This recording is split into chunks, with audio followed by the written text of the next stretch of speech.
Um histórico sobre sistemas operacionais. Existe uma tendência da computação onde normalmente são trabalhadas três opções: o mainframe, que era um computador e muitas pessoas utilizando; personal computer, que seria o nosso PC, uma pessoa e um computador; e a computação ubíqua, uma pessoa e muitos computadores que vão gerenciar diversas tarefas. Percebe-se que na década de 70 e 80, aqui nesse pedaço, foi a época onde tinha-se muito o uso do mainframe. Computadores pessoais começaram na década de 70 e foi tendo até hoje sua expansão cada vez maior, principalmente agora com essa pandemia. A gente acaba tendo esse computador para ser utilizado, né, individualmente. Computação ubíqua, uma pessoa e muitos computadores. Então, uma pessoa está utilizando aqui e diversos computadores para auxiliar. Computador, nesse caso, a gente não está falando só de um PC, nós estamos também comentando sobre um smartphone, um smartwatch, aquele relógio inteligente e várias coisas nesse sentido. Um histórico da evolução dos sistemas operacionais é que em meados do século XIX, Charles Babbage, por volta de 1833, projetou esse primeiro computador. No entanto, a pouca tecnologia da época não permitiu que o projeto tivesse sucesso. Era uma máquina analítica, não tinha um sistema operacional e percebeu que precisava de um software para usar esse hardware que ele tinha criado. E ele contratou uma mulher, a primeira programadora, chamada Ada, para poder desenvolver um sistema para que esse máquina que ele criou pudesse funcionar. Então, a primeira geração de computadores, né, foram feitas em válvulas. Então, John von Neumann criou o primeiro computador primitivo baseado em válvulas. Isso a gente está falando de 1940. Eram máquinas enormes que ocupavam salas imensas para poder fazer com que isso funcionava. Tinham dezenas de milhares de válvulas e não existia ainda o conceito de sistema operacional ou uma linguagem de programação de alto nível. Nesse sentido, o mesmo grupo de pessoas que projetava, construía, ele tinha que programar e operar e ainda fazer a manutenção de cada máquina. O acesso a essas máquinas era feito por meio de reserva de tempo. Então, cada usuário tinha que fazer sua programação diretamente no painel da máquina. Então, você tinha que ir lá e criar o seu programa na hora lá. Máquinas, então, nesse caso, eram para realizar cálculos numéricos. Nesse ponto, no final dos anos 40, o primeiro computador eletrônico surgiu, o tal do ENIAC. Em 1950, surgem os cartões perfurados. E esses cartões, então, os programas eram codificados nesses cartões e sua leitura era feita por uma máquina. E aí tinham os operadores para fazer a leitura disso daí. Nessa época, John von Neumann propõe uma programação sem ter que ir lá e trocar fios e cabos e coisas assim. Com isso nasce o Assembly.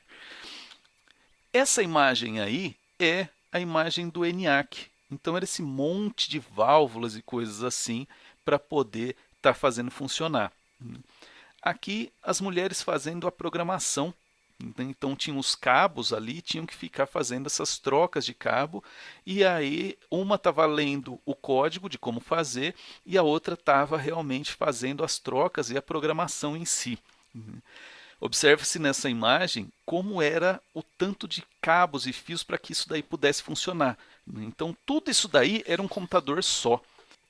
Para fins de comparação, vamos analisar um comparativo entre o ENIAC, que é de 1946, com o Intel Core Duo, que é de 2006. Em termos de performance, nós estamos falando da diferença de 5.000 adições por segundo. Já o Core Duo, nós estamos falando de 21,6 bilhões de operações por segundo. Em termos de consumo, de 170 mil watts de potência, nós estamos agora em 2006 com 31 watts no máximo. Peso do ENIAC, 28 toneladas. O peso de um processador é coisa de gramas agora.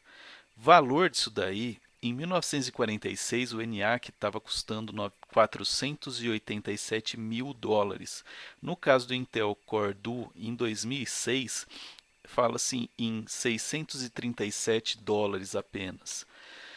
A segunda geração de computadores, nós estamos falando de transistores e sistemas em batch, né? Então 1955 a 1965. Então, o desenvolvimento de transistores tornou o computador mais confiável, possibilitando sua comercialização, que surgem os mainframes. Nesse caso, ocorre a separação entre o projetista, o fabricante, os programadores e o técnico de manutenção. Porém, devido ao alto custo, poucos tinham acesso a essa tecnologia. A gente só está falando de grandes empresas, governo ou até universidade.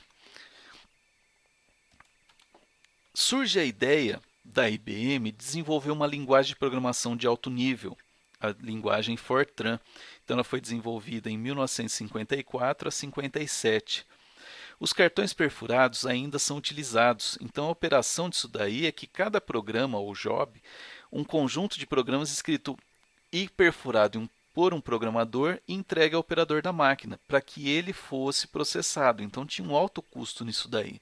Já os sistemas em batch, que era em lote, consistia em coletar todo esse conjunto de jobs e fazer a gravação desse conjunto numa fita magnética. Então isso daí seria a estrutura do job no Fortran para poder ser utilizado nesse sentido. Um sistema batch ele funciona basicamente como está descrito nessa figura. Então é um sistema em lote, né, ele é antigo. No caso, no A, é o operador. Então o programador vai levar o cartão até o 1401. Né? O 14 vai ler, o 1401 vai gravar esse lote, né, de tarefas em uma fita. Aí o operador tem que pegar essa lote de fita e colocar como entrada do 7094, que é o item D. Esse 7094 vai executar todo o processamento e vai gravar isso daí numa fita, né, numa saída lá, na fita de saída. Aí ele tem que pegar essa fita de saída e levar lá no 1401 para que ele possa ler esses dados da fita para depois conseguir fazer a impressão desses dados. A terceira geração de computadores, nós estamos falando dos circuitos integrados e multiprogramação. Então, isso daí a gente já está falando de algo onde nós estamos comentando agora sobre produtos que acabam sendo incompatíveis, como a gente viu agora. Então, a gente tinha uma máquina muito poderosa, a 7094, e uma máquina mais comercial, a 1401. Você pode ver que eu tenho uma alta carga de desenvolvimento e manutenção para fazer isso. E no caso, a IBM foi lá e introduziu o System 360. O que seria esse System 360? Foi uma série de máquinas com software compatível. Então essas máquinas diferiam apenas no preço e desempenho e elas variavam do 1401 até o 7094. Foi a primeira a usar circuito integrado em pequena escala, ao invés de usar transistores. Sistema operacional para isso. Então eles criaram o OS 360. A maior vantagem, porém a maior fraqueza também, é que o SO era enorme, muito complexo, porque ele precisava criar e realizar funções em todas essas máquinas, desde a 1401 até a 7094. Então, tinha que se ter funções para conseguir conversar com o hardware de todas essas máquinas aí. No caso dessas aplicações que eram voltadas para trabalhar com processamento, então não tinha problema em relação ao tempo que precisava esperar para realizar uma entrada e saída. Porém, as aplicações que eram voltadas para entrada e saída gastavam de 80% a 90% do tempo realizando a entrada e saída. Se ela está fazendo entrada e saída, vulgo, seria algo, por exemplo, uma impressão, uma gravação em disco, alguma coisa assim, a CPU estava parada, ela não estava processando. Então, eles pensaram no quê? Uma solução era fazer uma multiprogramação. O que é a multiprogramação? A ideia da multiprogramação é dividir a memória em diversas partes e para cada uma dessas partes da memória eu vou colocar um trabalho que tem que ser executado, um job. Manter a memória simultaneamente uma quantidade de jobs suficientes para ocupar 100% do processador.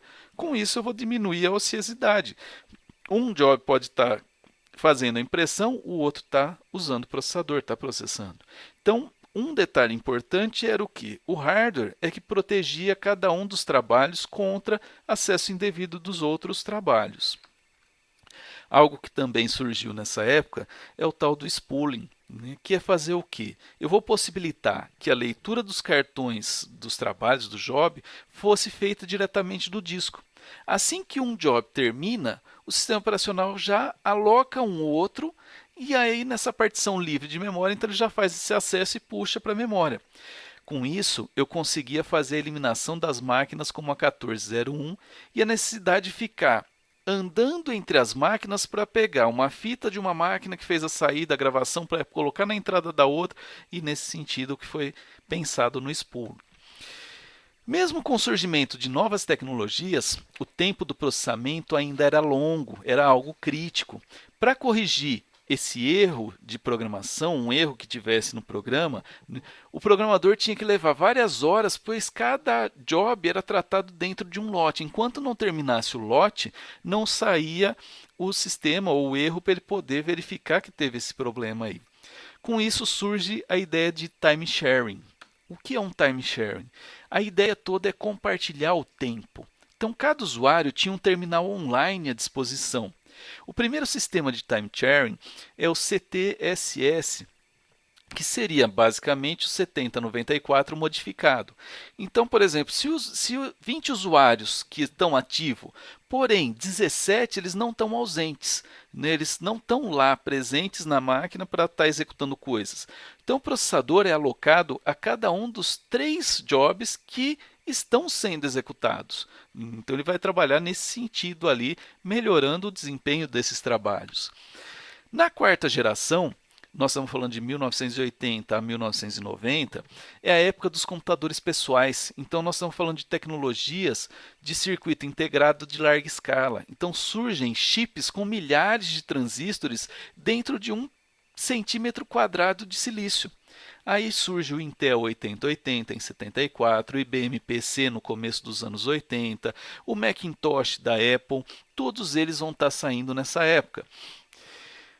Quinta geração, que é de 90 até hoje, a gente já fala de sistemas operacionais distribuídos. Então, apresenta-se como um sistema operacional centralizado, mas que, na realidade, tem suas funções executadas por um conjunto de máquinas independentes. Então, eu tenho várias máquinas para solucionar aquele problema, porém, para o usuário, é como se eu tivesse uma máquina gigantesca trabalhando para mim, né, muito potente. Um sistema operacional também que é utilizado é o sistema operacional em rede.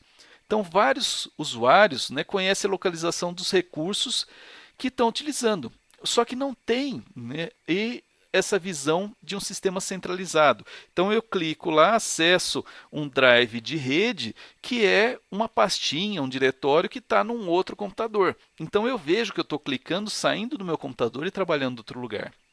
Sistemas Unix, Minix, Linux, né, tudo isso daí está sendo trabalhado também nessa quinta geração. E a família Windows, né, então nós estamos falando de NT, 95, Windows 98, 2000, XP e por aí vai. Sistemas operacionais que a gente tem também, tem sistemas operacionais orientados a objeto, onde eu vou ter reuso, interface orientada a objeto, sistema operacional Java, né, então Java OS, que é para tentar uma portabilidade, sistemas operacionais de tempo real, onde a importância do tempo, do gerenciamento do tempo é crítico. Então eu preciso, por exemplo, o controle de um avião, ele é um sistema operacional de tempo real, onde aquele processamento é algo crítico. Tem o link aí, né, do RT Linux, que é Real Time Linux. Então você consegue baixar e ver ele rodar, ele funcionar. E sistemas operacionais embarcados, que aí a gente já está falando de telefones, aparelhos eletrodomésticos, PDAs. Tudo isso daí são sistemas operacionais embarcados que eles estão sendo trabalhados hoje em dia.